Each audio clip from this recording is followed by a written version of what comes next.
ਸਾਡੀ main problem ਇਹ ਆ ਰਹੀ ਹੈ ਸਾਨੂੰ ਇਸ ਟਾਈਮ ਰਾ ਮਟੀਰੀਅਲ ਦੀ ਜਿਹੜੀ ਅਵੇਲੇਬਿਲਟੀ ਹੈ ਉਹ ਸਰ 50% ਤੋਂ ਵੀ ਡਾਊਨ ਹੋ ਚੁੱਕੀ ਹੈ।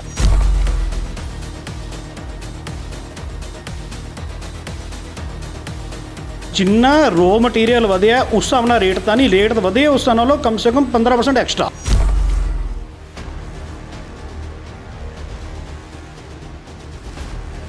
ਕਿਵੇਂ ਸਦੀ 'ਚ ਸਰ ਅੱਜ ਅਸੀਂ ਬੈਠੇ ਹਾਂ ਕਿ ਅੱਜ ਦੇ ਟਾਈਮ 'ਚ ਵੀ ਬਲੈਕ ਮਾਰਕੀਟਿੰਗ ਕਾਲਾ ਬਾਜ਼ਾਰੀ ਵਰਗੀਆਂ ਚੀਜ਼ਾਂ ਹੁੰਦੀਆਂ।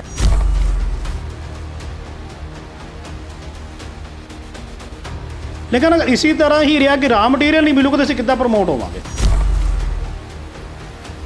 ਤੇ ਹੋ ਸਕਦਾ ਕਿ ਲੁਧਿਆਣੇ ਦੇ ਵਿੱਚ 50% ਪਲਾਸਟਿਕ ਇੰਡਸਟਰੀ ਜਾਂ ਮੋਲਡਿੰਗ ਇੰਡਸਟਰੀ ਜਿਹੜੇ ਸਾਈਕਲ ਪਾਰਟਸ ਬਣਾਉਂਦੇ ਆ ਜਾਂ ਫੂਡ ਪ੍ਰੋਸੈਸਿੰਗ ਯੂਨਿਟਸ ਨੂੰ ਸਪਲਾਈ ਕਰਦੇ ਹੋ ਸ਼ਾਇਦ ਸ਼ਟ ਡਾਊਨ ਹੋ ਜਾਣ। ਸਾਨੂੰ ਤਾਂ ਇਹ ਨਜ਼ਰ ਆ ਰਿਹਾ ਕੰਪਨੀ ਆਪ ਸ਼ੋਰਟ ਸਪਲਾਈ ਕਰਕੇ ਆਪਣਾ ਪ੍ਰੀਮੀਅਮ ਬਣਾ ਰਹੀ ਹੈ ਰੇਟ।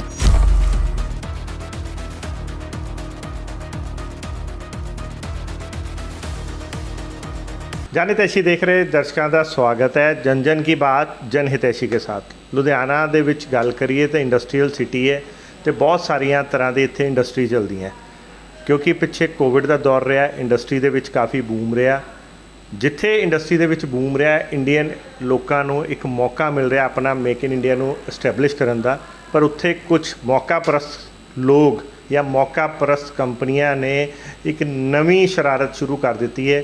ਬਾਜ਼ਾਰ ਦੇ ਵਿੱਚ ਰॉ ਮਟੀਰੀਅਲ ਦੀ ਸਪਲਾਈ ਸ਼ਾਰਟ ਕਰਕੇ ਉਹਦੀ ਬਲੈਕ ਮਾਰਕੀਟਿੰਗ ਸ਼ੁਰੂ ਕਰ ਦਿੱਤੀ ਹੈ।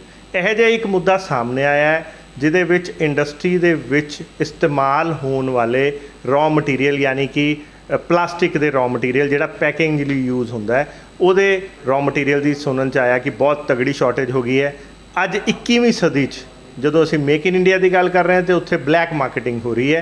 ਅਤੇ ਇਸ ਮਾਮਲੇ 'ਚ ਅਸੀਂ ਪਹੁੰਚੇ ਹਾਂ ਜਿਹੜੇ ਪਲਾਸਟਿਕ ਮੈਨੂਫੈਕਚਰਰ ਹੈਗੇ ਆ, ਪੈਕੇਜਿੰਗ ਮੈਨੂਫੈਕਚਰਰ ਮਿਸਟਰ ਅਜੇ ਸਿੰਗਲਾ ਜੀ ਕੋਲ। ਆਓ ਗੱਲਬਾਤ ਕਰਦੇ ਹਾਂ, ਪੁੱਛਦੇ ਹਾਂ ਕਿ ਕੀ ਸਾਰਾ ਮਾਮਲਾ ਹੈ। ਨਮਸਕਾਰ ਜੀ। ਨਮਸਕਾਰ ਸੰਦੀਪ ਜੀ, ਮੇਰਾ ਨਾਮ ਅਜੇ ਸਿੰਗਲਾ, ਮੇਰੀ ਲੀਡਿੰਗ ਇੰਡਸਟਰੀਜ਼ ਪਲਾਸਟਿਕ ਇੰਡਸਟਰੀ ਲਾ ਅਪੈਰਲ ਕ੍ਰੇਸ਼ਸ ਪ੍ਰਾਈਵੇਟ ਲਿਮਿਟਡ।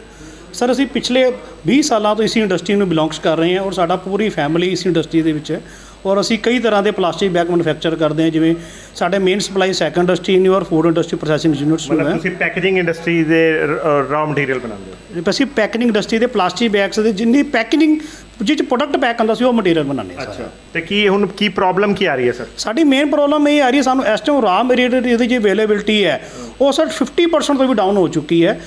ਅਵੇਲੇਬਿਲਟੀ ਦੇ ਨਾਲ ਨਾਲ ਕੰਪਨੀਆਂ ਨੇ ਇਸ ਟਾਈਮ ਆਪਣੀ ਕਾਲਾ ਬਾਜ਼ਾਰੀ ਕਰਕੇ ਇਹਦੇ ਰੇਟਸ ਇੰਨੇ ਕੁ ਜ਼ਿਆਦਾ ਉੱਪਰ ਚੱਕਤੇ ਹੈ।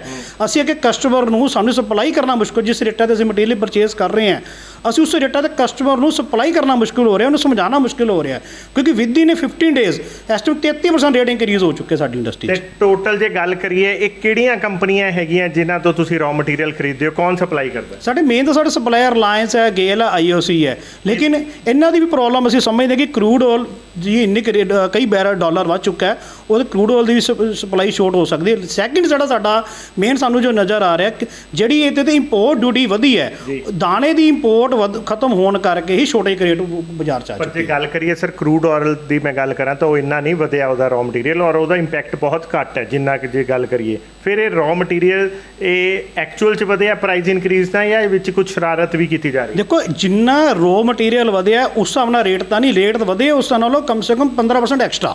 ਅੱਛਾ, ਹਾਂ ਰੇਟ ਵਧੇ। ਜੇ ਸਪੋਜ਼ ਕਰੋ ਪਹਿਲਾਂ ਦਾਣਾ 70 ਰੁਪਏ ਕਿਲੋ ਹੁੰਦਾ ਸੀ, ਜੇ 72 ਰੁਪਏ ਕਿਲੋ ਹੁੰਦਾ ਸੀ, ਅੱਜ ਦਾਣਾ ਅਗਰ ਆਪਾਂ ਕੰਪਨੀ ਰੇਟ ਹਿਸਾਬ ਨਾਲ ਕੰਪਨੀ ਰੇਟ ਹੋਗਾ 8-9 ਰੁਪਏ ਕਿਲੋ ਵਧਿਆ, ਲੇਕਿਨ ਬਾਕੀ ਪ੍ਰੀਮੀਅਮ ਚੱਲ ਰਿਹਾ ਬਾਜ਼ਾਰ 'ਚ। ਪ੍ਰੀਮੀਅਮ ਮਤਲਬ ਤੁਸੀਂ ਬਲੈਕ ਮਾਰਕੀਟਿੰਗ ਨੂੰ? ਬਲੈਕ ਮਾਰਕੀਟਿੰਗ ਚੱਲ ਰਹੀ ਹੈ। 21ਵੀਂ ਸਦੀ 'ਚ ਸਰ ਅੱਜ ਅਸੀਂ ਬੈਠੇ ਹਾਂ ਕਿ ਅੱਜ ਦੇ ਟਾਈਮ 'ਚ ਵੀ ਬਲੈਕ ਮਾਰਕੀਟਿੰਗ ਕਾਲਾ ਬਾਜ਼ਾਰੀ ਵਰਗੀਆਂ ਚੀਜ਼ਾਂ ਹੁੰਦੀਆਂ। ਦੇਖੋ ਜੀ, ਜਿਸ ਤਰ੍ਹਾਂ ਮੋਦੀ ਸਰਕਾਰ ਦਾ ਨਾਰਾ ਕਿ ਮੇਕ ਇਨ ਇੰਡੀਆ, ਅਗਰ ਅਸੀਂ ਮੇਕ ਇਨ ਇੰਡੀਆ ਨੂੰ ਬਿਲੋਂਗਸ ਕਰੀਏ ਤੇ ਆਫਟਰ ਚਾਈਨਾ ਦੇ ਬਾਈਕਾਟ ਤੋਂ ਬਾਅਦ ਸਾਡੀ ਇੰਡਸਟਰੀ ਨੂੰ, ਇੰਡੀਅਨ ਇੰਡਸਟਰੀ ਨੂੰ ਇੰਨਾ ਕੁ ਪੁਸ਼ਅਪ ਮਿਲਿਆ ਕਿ ਅਸੀਂ ਜਿੰਨਾ ਕੁ ਮਰਜ਼ੀ ਮੈਨੂਫੈਕਚਰਿੰਗ ਕਰਕੇ ਆਪਣੇ ਆਪ ਨੂੰ ਅੱਗੇ ਕੰਮ ਵਧਾ ਸਕਦੇ ਹਾਂ। ਲੇਕਿਨ ਅਗਰ ਇਸੇ ਤਰ੍ਹਾਂ ਹੀ ਰਿਹਾ ਕਿ ਰਾ ਮਟੀਰੀਅਲ ਨਹੀਂ ਮਿਲੂਗਾ ਤਾਂ ਅਸੀਂ ਕਿੱਦਾਂ ਪ੍ਰਮੋਟ ਹੋਵਾਂਗੇ। ਸਰ ਅੱਜ ਗੱਲ ਕਰੀਏ ਤੇ ਤੁਹਾਡੇ ਕੋਲ ਰॉ ਮਟੀਰੀਅਲ ਦੀ ਕੀ ਐਕਚੁਅਲ ਪੋਜੀਸ਼ਨ ਕੀ ਹੈ? ਸਰ ਐਕਚੁਅਲ ਪੋਜੀਸ਼ਨ ਇਹ ਹੈ ਕਿ ਸਾਡੇ ਕੋਲ ਜੇਕਰ ਆਉਣ ਵਾਲੇ ਹਫਤੇ 10 ਦਿਨ ਦੇ ਵਿੱਚ ਕੰਪਨੀਆਂ ਨੇ ਸਪਲਾਈ ਸ਼ੁਰੂ ਨਾ ਕੀਤੀ ਪ੍ਰੋਪਰ ਮਟੀਰੀਅਲ ਦੀ ਤਾਂ ਹੋ ਸਕਦਾ ਕਿ ਲੁਧਿਆਣੇ ਦੇ ਵਿੱਚ 50% ਪਲਾਸਟਿਕ ਇੰਡਸਟਰੀ ਜਾਂ ਮੋਲਡਿੰਗ ਇੰਡਸਟਰੀ ਜਿਹੜੇ ਸਾਈਕਲ ਪਾਰਟਸ ਬਣਾਉਂਦੇ ਆ ਜਾਂ ਫੂਡ ਪ੍ਰੋਸੈਸਿੰਗ ਯੂਨਿਟਸ ਨੂੰ ਸਪਲਾਈ ਕਰਦੇ ਹੋ ਸ਼ਾਇਦ ਸ਼ਟ ਡਾਊਨ ਹੋ ਜਾਣ। ਅੱਛਾ, ਹਾਂਜੀ। ਇੰਨਾ ਮਾੜਾ ਹਾਲ ਹੈ। ਇੰਨਾ ਮਾੜਾ ਹਾਲ ਹੈ। ਜੇ ਗੱਲ ਕਰੀਏ ਲੁਧਿਆਣੇ 'ਚ ਕਿੰਨੇ ਕੁ ਯੂਨਿਟ ਹੋਣਗੇ ਜਾਂ ਕਿੰਨਾ ਕੁ ਜਿਹੜਾ ਤੁਹਾਡੇ ਵਰਗੇ ਹੋਰ ਯੂਨਿਟ ਹੋਣਗੇ ਜਿਹੜੇ ਇਦਾਂ ਦੀ ਕਿੰਨਾ ਕੁ ਪਲਾਸਟਿਕ ਦੀ ਮੈਨੂਫੈਕਚਰਿੰਗ ਦਾ ਇਹ ਬੰਦਾ? ਦੇਖੋ ਜੀ, ਅਗਰ ਤੱਕ ਜੀ ਪਲਾਸਟਿਕ ਲਿਫਾਫੇ ਦੀ ਗੱਲ ਕਰੀਏ, ਪਲਾਸਟਿਕ ਲਿਫਾਫੇ ਦੇ ਤੋਂ ਲੁਧਿਆਣੇ 'ਚ ਕਮ ਸੇ ਕਮ 200 ਤੋਂ ਲੈ ਕੇ 250 ਯੂਨਿਟ ਹੋਏਗਾ। ਲੇਕਿਨ ਪਲਾਸਟਿਕ ਲਿਫਾਫੇ ਦੇ ਨਾਲ ਨਾਲ ਮੋਲਡਿੰਗ ਇੰਡਸਟਰੀ ਜਿੱਥੇ ਸਾਈਕਲ ਪਾਰਟਸ, ਬਾਸਕਟਸ, ਜਿੱਥੇ ਪਲਾਸਟਿਕ ਦਾ ਕੋਈ ਵੀ ਸਮਾਨ ਬਣਦਾ, ਉਹ ਇੰਡਸਟਰੀ ਲੁਧਿਆਣੇ 'ਚ ਬਹੁਤ ਜ਼ਿਆਦਾ ਹੈ। ਮਤਲਬ ਹੌਜ਼ਰੀ ਵਗੈਰਾ ਵੀ? ਨਹੀਂ ਸਰ, ਹੌਜ਼ਰੀ 'ਚ ਤਾਂ ਸਿਰਫ ਪੈਕਿੰਗ ਇੰਡਸਟਰੀ ਯੂਜ਼ ਹੁੰਦੀ ਹੈ, ਜਿਵੇਂ ਸਾਈਕਲ ਪਾਸ ਹੈਂਡਲ ਹੋ ਗਿਆ, ਮਡਗਾਰਡ ਹੋ ਗਿਆ ਪਲਾਸਟਿਕ ਦਾ, ਸੀਟ ਹੋ ਗਈ, ਇਹ ਸਾਰੀ ਪਲਾਸਟਿਕ ਪ੍ਰੋਡਕਟ ਹੈ ਜੀ। ਅੱਛਾ ਜੀ। ਅਗਰ ਇਹਨਾਂ ਨੂੰ ਮਟੀਰੀਅਲ ਨਾ ਮਿਲੇ, ਸਾਰਿਆਂ ਨੂੰ ਮਟੀਰੀਅਲ ਤੁਸੀਂ ਸਪਲਾਈ ਕਰਦੇ? ਅਸੀਂ ਨਹੀਂ, ਅਸੀਂ ਤਾਂ ਸਿਰਫ ਪਲਾਸਟਿਕ ਬੈਗ ਕਰਦੇ ਹਾਂ ਜੀ। ਇਹਨਾਂ ਦਾ ਬੇਸਿਕ ਰਾਮ ਮਟੀਰੀਅਲ ਪਲਾਸਟਿਕ ਦਾਣਾ ਹੈ। ਓਕੇ। ਹਾਂਜੀ। ਸੋ ਦਾਣਾ ਦੀ ਸ਼ਾਰਟੇਜ ਹੋ ਰਹੀ ਹੈ? ਬਹੁਤ ਜ਼ਬਰਦਸਤ ਸ਼ਾਰਟੇਜ ਹੈ ਜੀ ਇਸ ਟਾਈਮ, ਜਿੰਨੀ ਕੁ ਅਸੀਂ ਪਿਛਲੇ ਕਈ ਸਾਲਾਂ ਤੋਂ ਦੇਖੀ ਵੀ ਨਹੀਂ ਜਿੰਨੀ ਇਸ ਟਾਈਮ ਸ਼ਾਰਟੇਜ ਆ, ਜਿੰਨੇ ਕੁ ਇਸ ਟਾਈਮ ਪ੍ਰੀਮੀਅਮ ਚੱਲ ਰਿਹਾ। ਅੱਛਾ ਜੀ। ਤੇ ਤੁਸੀਂ ਕੀ ਮੰਗ ਕਰਦੇ ਹੋ ਇਸ ਟਾਈਮ? ਸਾਡੀ ਤਾਂ ਇਸ ਟਾਈਮ ਮੰਗ ਇਹ ਹੈ ਕਿ ਜਿਹੜੀ ਕੰਪਨੀਆਂ ਨੂੰ ਰਿਕੁਐਸਟ ਕੀਤੀ ਜਾਵੇ ਕਿ ਆਪਣੀ ਸਪਲਾਈ ਟਾਈਮਲੀ ਕਰਨ, ਔਰ ਸੈਂਟਰ ਗਵਰਨਮੈਂਟ ਨੂੰ ਇਹ ਸਪਲਾਈ ਕਿ ਇਹਦੀ ਇੰਪੋਰਟ ਡਿਊਟੀ ਘਟਾਈ ਜਾਵੇ ਤਾਂ ਕਿ ਇੰਪੋਰਟ ਹੋ ਸਕੇ। ਇੰਪੋਰਟ ਹੋਣ ਦੇ ਨਾਲ ਹੀ ਜਿਹੜਾ ਇਸ ਟਾਈਮ ਮਾਰਕੀਟ ਜਿੰਨੀ ਕੁ ਪ੍ਰੀਮੀਅਮ ਤੇ ਚੱਲੀ ਉਹ ਲੈਵਲ ਤੇ ਆਏਗੀ। ਤੇ ਜੇ ਗੱਲ ਕਰੀਏ ਇਹਦੇ ਵਿੱਚ ਤੁਸੀਂ ਇਹ ਮੰਨਦੇ ਹੋ ਕਿ ਇਹ ਕੰਪਨੀਆਂ ਦਾ, ਜਿਵੇਂ ਇੱਕ ਪਾਸੇ ਤੁਸੀਂ ਕਹਿ ਰਹੇ ਹੋ ਕਿ ਰॉ ਮਟੀਰੀਅਲ ਉਹਨਾਂ ਨਹੀਂ ਵਧਿਆ, ਪਰ ਸ਼ਾਰਟੇਜ ਜਾਣ ਕੇ ਜ਼ਿਆਦਾ ਦਿਖਾਈ ਜਾ ਰਹੀ ਹੈ ਜਿਹਦੇ ਨਾਲ ਪ੍ਰੀਮੀਅਮ ਹੋ ਰਿਹਾ, ਇਹ ਜਿਹੜੇ ਵਿਚੋਲੀਏ ਤੁਹਾਨੂੰ ਲੱਗਦਾ ਜਿਹੜੇ ਟ੍ਰੇਡਰਸ ਹੁੰਦੇ ਆ, ਜਿਹੜੇ ਇਹਨਾਂ ਦੇ ਡਿਸਟ੍ਰੀਬਿਊਟਰਸ ਹੁੰਦੇ ਆ, ਉਹ ਕਰ ਰਹੇ ਹੁੰਦੇ ਜਾਂ ਪਿੱਛੋਂ ਕੰਪਨੀਆਂ ਹੀ ਕਰ ਰਹੀਆਂ ਸਰ? ਹੁੰਦੀਆਂ? ਟ੍ਰੇਡਰਸ ਔਰ ਡਿਸਟ੍ਰੀਬਿਊਟਰ ਕੁਝ ਨਹੀਂ ਕਰ ਪਾ ਰਹੇ, ਉਹ ਆਪ ਹੈਲਪਲੈਸ ਹੋਏ ਪਏ। ਜਿੰਨੀ ਕੁ ਸਾਨੂੰ ਸਪੋਰਟ ਕਰਨਾ ਚਾਹ ਰਹੇ ਆ ਉਹ ਸਪੋਰਟ ਕਰ ਰਹੇ ਆ, ਲੇਕਿਨ ਅਗਰ ਉਹ ਵੀ ਸਪੋਰਟ ਤਾਂ ਕਰਨਗੇ ਜਿਹਨਾਂ ਪਿੱਛੇ ਕੰਪਨੀਆਂ ਤੋਂ ਮਾਲ ਮਿਲੇਗਾ। ਕੰਪਨੀ ਸਪਲਾਈ ਨਹੀਂ ਦੇ ਰਹੀ ਉਹਨਾਂ ਨੂੰ ਮਟੀਰੀਅਲ ਦੀ, ਉਹ ਕੰਪਨੀ ਰਿਕੁਐਸਟ ਕਰਦੇ ਆ, ਮੇਲਾਂ ਕਰਦੇ ਆ, ਡੇ ਪਰ ਡੇ ਉਹਨਾਂ ਨੂੰ ਅਪਡੇਟਸ ਦਿੰਦੇ, ਲੇਕਿਨ ਕੰਪਨੀ ਉਹਨਾਂ ਨੂੰ ਡਿਮਾਂਡ ਪੂਰੀ ਨਹੀਂ ਕਰ ਪਾ ਰਹੀ, ਉਹਨਾਂ ਦੀ ਸਪਲਾਈ ਨਹੀਂ ਦੇ ਪਾ ਰਹੀ। ਸਾਨੂੰ ਤਾਂ ਇਹ ਨਜ਼ਰ ਆ ਰਿਹਾ ਕੰਪਨੀ ਆਪ ਸ਼ੋਰਟ ਸਪਲਾਈ ਕਰਕੇ ਆਪਣਾ ਪ੍ਰੀਮੀਅਮ ਬਣਾ ਰਹੀ ਹੈ ਰੇਟ ਦਾ। ਸਰ ਅੱਜ ਗੱਲ ਕਰੀਏ ਡਿਜੀਟਲ ਇੰਡੀਆ ਹੈਗਾ, ਮੋਦੀ ਸਾਹਿਬ ਵੀ ਡਿਜੀਟਲੀ ਹਰ ਗੱਲ ਟਵੀਟ ਹੁੰਦੀ ਹੈ, 1 ਸੈਕਿੰਡ ਤੋਂ ਪਹਿਲਾਂ ਟਵੀਟ ਕਰੋ ਤੇ ਸਾਰੀ ਦੁਨੀਆ ਔਰ ਮੀਡੀਆ ਵੀ ਇੰਨਾ ਅਵੇਅਰਨੈਸ ਹੈ। ਤੁਸੀਂ ਇਸ ਚੀਜ਼ ਲਈ ਜੇ ਇਹ 15-20 ਦਿਨ ਤੋਂ ਤੁਸੀਂ ਝੇਲ ਕਰ ਰਹੇ ਹੋ, ਤੁਹਾਡਾ ਬਿਜ਼ਨਸ ਸਫਰ ਕਰ ਰਿਹਾ, ਤੁਹਾਡੀ ਰੋਜ਼ੀ ਰੋਟੀ ਸਫਰ ਕਰ ਰਹੀ ਹੈ, ਤੇ ਤੁਸੀਂ ਕੀ ਇਸ ਚੀਜ਼ ਲਈ ਕੋਈ PMO ਆਫਿਸ ਨੂੰ ਜਾਂ ਲੋਕਲ DC ਨੂੰ ਜਾਂ ਲੋਕਲ ਮਿਨਿਸਟਰਸ ਨੂੰ, ਪੰਜਾਬ ਸਰਕਾਰ ਨੂੰ, ਜਿੱਥੇ ਤੁਸੀਂ ਤੁਹਾਡਾ ਹੋਮ ਟਾਊਨ ਹੈਗਾ, ਹੈਗਾ ਸਟੇਟ ਹੈਗਾ, ਕੀ ਤੁਸੀਂ ਕੋਈ ਐਪਲੀਕੇਸ਼ਨ ਜਾਂ ਐਜ਼ ਏ ਐਸੋਸੀਏਸ਼ਨ ਲੈਵਲ ਤੇ ਕੋਈ ਗਿਆਪਨ ਭੇਜਿਆ?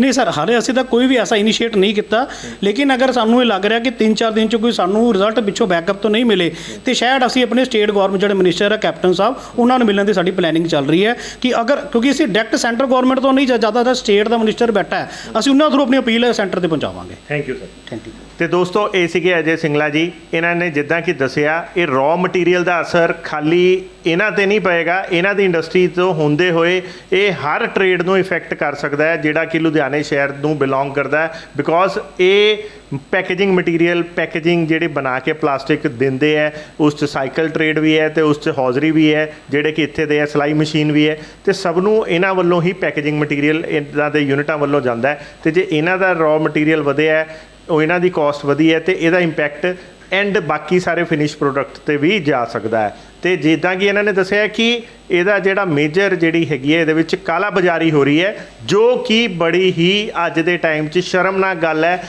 ਅੱਜ ਕਿਤੇ ਕੋਵਿਡ ਦੇ ਦੌਰ 'ਚ ਇੱਕ ਦੂਜੇ ਨੂੰ ਹੈਲਪ ਕਰਨ ਦੀ ਲੋੜ ਹੈ।